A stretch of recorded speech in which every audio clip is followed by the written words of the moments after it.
दोस्तों अगर वीडियो पसंद आए तो वीडियो को लाइक करें। चैनल पर पहली बार आए हैं तो चैनल को सब्सक्राइब करके बेल आइकन को प्रेस करना ना भूलें, जिससे हमारी सबसे पहले वीडियो आप देख सकें। दोस्तों ये कहानी है सुनैना की। एक दिन की बात है। सुनैना की माँ ने कहा, बेटा शाम को कुछ मेहमान घर आने वाले हैं, तुम ज़रा अच्छे कपड़े पहन लेना। तब सुनैना को लगा कि अब शायद घर को छोड़कर ससुराल को जाने वाला दिन आ गया है। और ऐसा ही हुआ। घर पर आज जो रिश्ता आया था, उस रिश्ते को सुनैना की माँ ने पक्का कर दिया था। सुनैना की पढ़ाई 1 साल पहले ही कंप्लीट हो गई थी और अब उसे आगे पढ़ने का कोई शौक़ भी नहीं था। घर वालों को भी अब ख्वाहिश थी कि जल्द से जल्द अच्छा रिश्ता देखकर वो अब सुनैना की शादी कर दें। और आज जिस लड़के का रिश्ता आया था, वो एक प्राइवेट कंपनी में एक अच्छी पोस्ट पर था। लड़के को ऑफिस के तरफ से गाड़ी भी मिली हुई थी। सैलरी भी बहुत अच्छी खासी थी। अपने बाप का इकलौता बेटा था। घर में अकेले सिर्फ वो अपने पिता के साथ ही रहता था। घर पर कोई औरत नहीं थी। उसकी माँ का भी बहुत साल पहले ही डेथ हो चुका था। घर पर सिर्फ दोनों बाप बेटा ही रहते थे। सुनैना के हस्बैंड का नाम विजय कुमार था और ससुर का नाम अनिल कुमार था। सुनैना के ससुर आर्मी से रिटायर्ड थे, इसलिए वो अपने आप को बहुत ज़्यादा मेंटेन रखते थे। वो विजय के पिता नहीं बल्कि बड़े भाई लगते थे। रिश्ता होने के 5 महीने बाद ही सुनैना और विजय की शादी हो गई। और शादी के सारे फंक्शन होने के बाद ही वो दोनों हनीमून के लिए निकल गए थे। विजय बहुत ही ज़्यादा अच्छा आदमी था। वो अपनी पत्नी सुनैना को खूब प्यार करने लगा। वो अपनी पत्नी का बहुत ज़्यादा ध्यान रखता था। विजय तो पूरा सुनैना का दीवाना हो चुका था। सुनैना दिखने में बहुत ज़्यादा खूबसूरत थी, पर विजय की मोहब्बत ने उसे और भी ज़्यादा हसीन बना दिया था। विजय ने सुनैना को खूब शॉपिंग कराई और उसे उसके मनपसंद खाने भी खिलाए। वे दोनों 15 दिनों के बाद अपने घर वापस आ गए। वो दोनों रात को घर पहुंचे थे। रात को वो दोनों अनिल जी से मिलकर सो गए।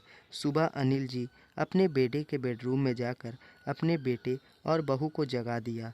सुनैना जल्दी से उठी और फ्रेश होकर बाहर आई तो उसने देखा कि उसके ससुर अनिल जी बाहर डाइनिंग टेबल पर नाश्ता सजाए हुए उन दोनों का इंतज़ार कर रहे थे। उनको ऐसा करते देख सुनैना दिल ही दिल में शर्मिंदा हो गई। उसने सोचा कि घर में कोई भी लड़की ना होने की वजह से बेचारे हमारे लिए कितनी तकलीफ़ उठा रहे हैं। आई एम सॉरी पापा जी, मुझे आज थोड़ा उठने में देर हो गई। कल से आपको नाश्ता टाइम पर मिल जाया करेगा। तब अनिल जी ने बोला, नहीं बेटी, अभी तुम नई नवेली दुल्हन हो, खूब घूमो फिरो, बाद में सब कुछ तुमको तो ही देखना है। और बातों ही बातों में वहाँ विजय भी आ गया। फिर तीनों ने बहुत ही खुशी खुशी नाश्ता किया। सब बैठे हुए थे। तब पापा जी ने सुनैना से कहा, बेटी अब तुम अपनी मम्मी पापा और भाई से मिलकर आ जाओ। वो उदास हो रहे होंगे और बाहर से कुछ मीठा लाई हो तो साथ लेकर जाना। मुझे तो लगता है मेरे कंजूस बेटे ने तुम्हें शॉपिंग ही नहीं कराई है। और वो मुस्कुराकर अपने बेटे विजय को देख रहे थे। विजय ने कहा, पिताजी आपकी बहू ने मेरी खूब जेब खर्च कराई है। सुनैना 2 दिन के लिए अपने मैके चली गई और सबसे मिलने के बाद वो तुरंत अपने ससुराल आ गई। अब सब कुछ सही चल रहा था कि विजय की भी छुट्टी अब ख़त्म होने वाली थी। अब उसको भी ऑफिस जाना था और विजय भी अब ऑफिस जाना शुरू कर देता है। दोनों की शादी को 1 साल होने ही वाले थे कि सुनैना के ससुर जी ने पहले ही बोल दिया था कि वो उन दोनों के शादी की सालगिरह की धूमधाम से इंतज़ाम करेंगे। पर अभी तक सुनैना को मां बनने की खुशखबरी नहीं मिली थी। पर किसी को इस बात को कोई एहसास भी नहीं था।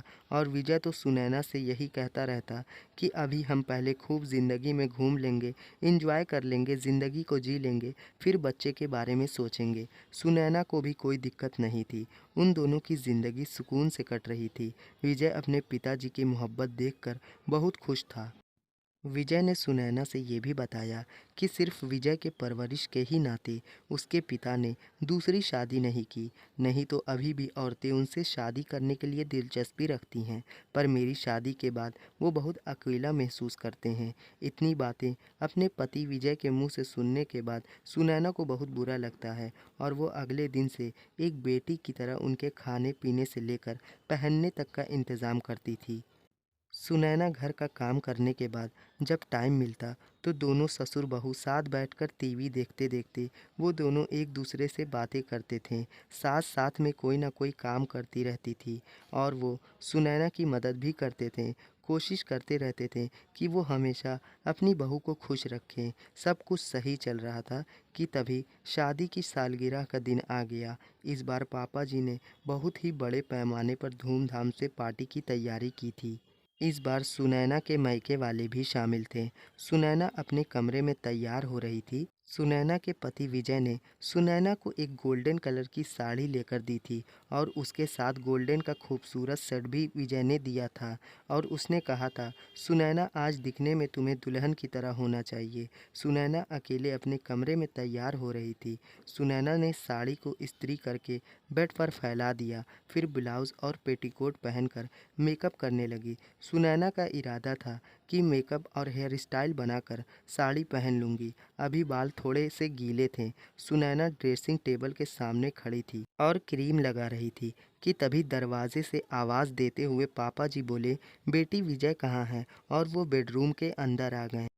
सुनैना कुछ बोलती उससे पहले ही पापा जी अंदर आ गए। सुनैना जैसे ही पापा जी की तरफ मुड़ी तो पापा जी सुनैना को उसे उस हालत में देखकर शर्मिंदा हो गए और तेज़ी से बाहर निकल गए। सुनैना को अफसोस बहुत हुआ, लेकिन थोड़ी देर बाद वो सब कुछ भूलकर तैयार होकर महफिल में आ गई। वहाँ अब सारे मेहमान भी आ चुके थे। पार्टी बहुत शानदार थी। पापा जी ने उन दोनों को 25-25 हज़ार के 2 चेक दिए थे कि वो दोनों अपने मनपसंद के गिफ्ट खरीद लें। और सारे मेहमान भी सुनैना और विजय की जोड़ी की खूब तारीफ कर रहे थे। अगले सुबह ऑफिस की छुट्टी थी, इसलिए वो दोनों गेस्ट जाने के बाद भी देर रात तक जाग रहे थे।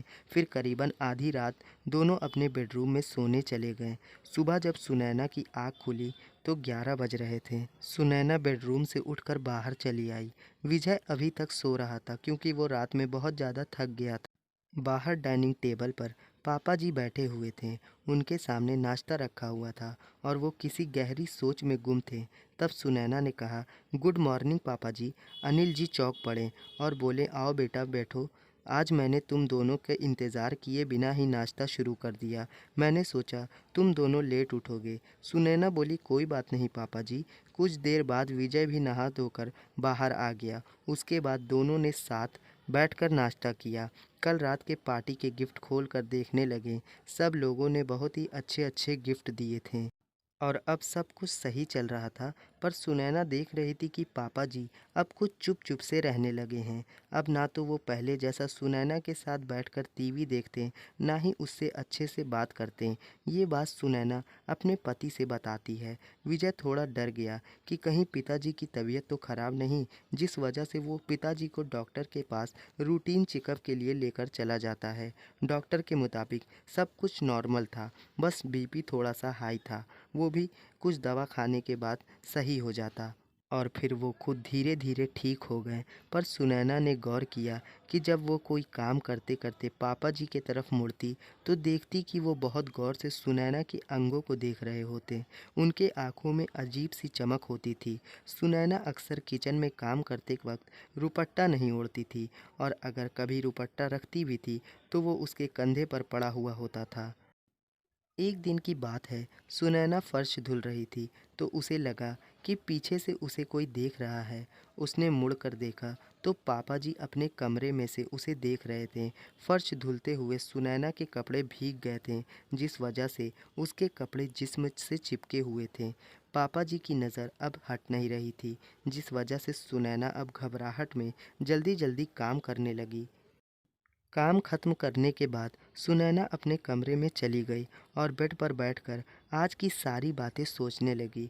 वो जिन बातों से भाग रही थी वो ही ख्याल उसके मन में बार बार आ रहा था। पापा जी की नज़रें अब एक बाप की नज़र नहीं थी, पर वो तो कुछ और ही बयां कर रही थीं।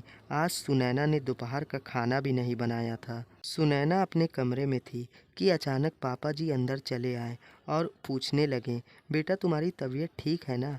आज तुमने खाना भी नहीं बनाया है।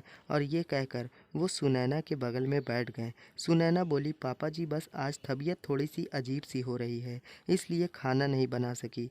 और वो उठने लगी कि तभी अनिल जी ने सुनैना का हाथ पकड़ लिया और बोले, अरे बेटा, तुम्हें तो बुखार बिल्कुल भी नहीं है। सुनैना को लगा जैसे किसी अंगारे ने उसका हाथ पकड़ लिया हो। वो थोड़ा सहम गई और हाथ छुड़ाकर बाहर चली आई। सुनैना किचन में जाकर पानी पीने लगी। सुनैना का दिल काँप रहा था कि तभी बेडरूम से आवाज़ आई, बेटा खाना रहने दो, मैं बाहर से कुछ खा लूँगा। और वो घर से बाहर चले गए। सुनैना वहीं किचन में फूट फूट कर रोने लगी। और रात को जब विजय ऑफिस से घर आया तो सुनैना मैके जाने की ज़िद करने लगी।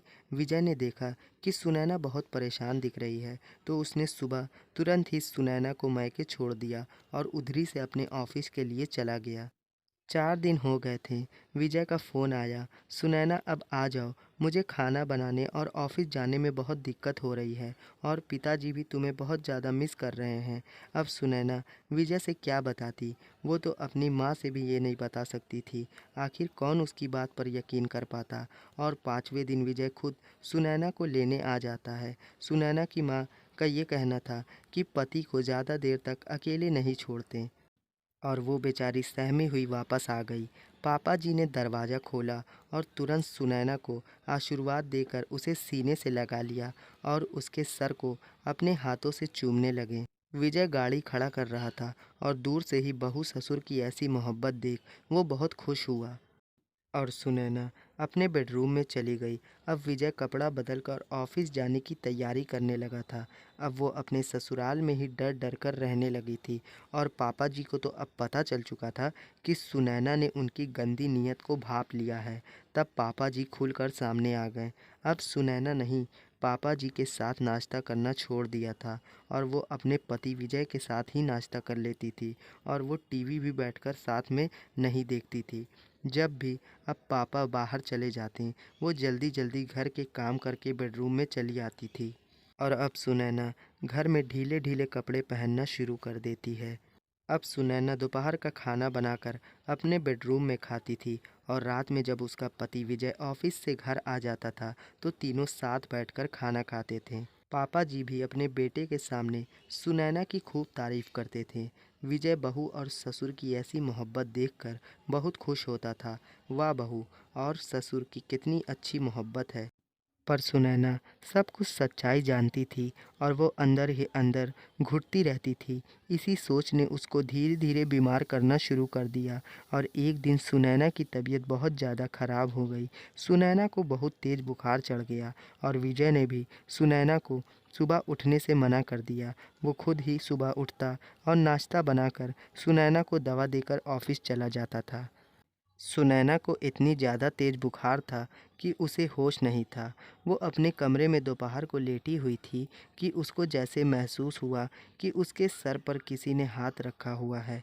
जब उसने आँख खोली तो देखा पापा जी झुके हुए थे। सुनैना हड़बड़ाहट में उठी तो पापा जी बोले, बेटा तबीयत ख़राब है तुम्हारी, लेट जाओ और अगर किसी चीज़ की ज़रूरत हो तो तुम मुझसे बिना कुछ कहे मांग लेना, वो चीज़ तुम्हारे लिए मैं ला दूँगा।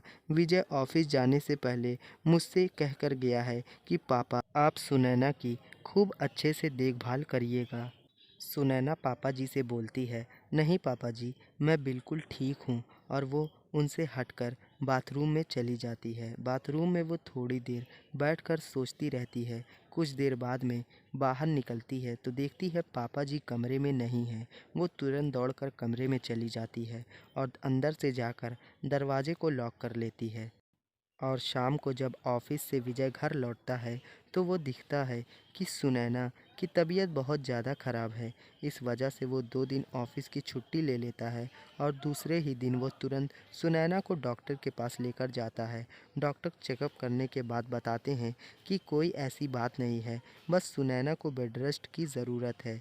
2 दिनों के बाद सुनैना फिर से पहली जैसी हो जाती है और तीसरे दिन से विजय ऑफिस जाना शुरू कर देता है और दोपहर ही में वो ऑफिस से वापस आ जाता है।